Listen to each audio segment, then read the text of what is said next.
Застройщикlar, ya'ni quruvchilar shartnomani birinchidan nimagadir men tushunmayman, rus tilida qiladi. Bilaman, shu odamlar tushunmasin, terminologiyani bilmasin, o'zbekcha terminologiyani tushunmaydi aholi, oddiy aholi. Uni yuridik terminlarda ruscha yozganini-chi. Yana mayda yozilgan bo'ladi. Uni kim o'qigisi keladi? Ular atayin shunaqa qilgan bo'ladi. O'qimasin. Masalan, 2024-yilda palonchi kvartalga topshiramiz, to'g'rimi? Uni davomida albatta shu jumla bor. Agar nimadir holatlar bo'ladigan bo'lsa, bir tomonlama ushbu muddat o'zgartirilishi mumkin deb yozadi. Ana shu narsaga ular silka qiladi, cho'zuradi muddatni. Ya'ni men 2024-chorakida beraman dedim, lekin uni tagida meni punktim bor-ku. Nimadir holat bo'lsa, bu muddat cho'zilishi mumkin, ya'ni topshirish cho'zilishi mumkin. Meni huquqim bor bu yerda deydi. Men shartnoma shartini buzmayapman. Sen shuni o'qib, qo'l qo'ygansan. Siz millionlarga uy olasiz. O'sha millionni chetida qanaqadir misr summa ko'rinadi yuristga borish.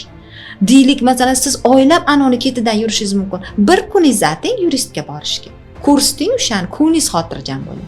Ko'rsatib olasiz, mana shu shartlarni o'zgartirsin, eting quruvchiga deydi. Masalan, men oldimki juda ko'p murojaat bo'ladi. Uy shartnomasi oxirgi yillarda umuman ko'payib ketdi.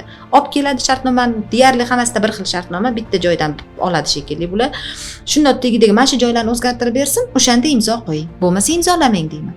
Gapimga kirgan yutuqda yuribdi nechtasi. Lekin gapimga kirmasdan yozuriladi, bu qog'oz-ku, ertaga baribir endi aka-uka bo'lib ketdi-ku deydi. Bo'ldi. Kuygan joyingiz, pishgan joyingiz shu bo'ladi. O'zi hech narsa qila olmaysiz. Penyasini ham to'lamaydi. Yana bitta narsa bor. Katlavan joydan olish arzon deydi. Qani kafolat o'sha etajdan keyin yana qurib ketishiga.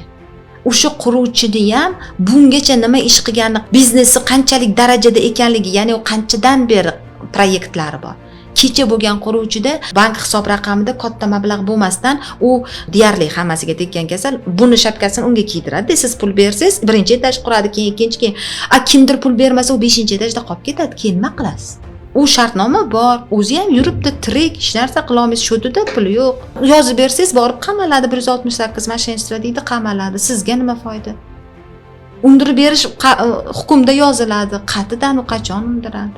Boshidan o'sha pishiq qilaylik ishimizni, bo'ldi. O'shanda hech qanaqa risksiz uy joyga ega bo'lasiz.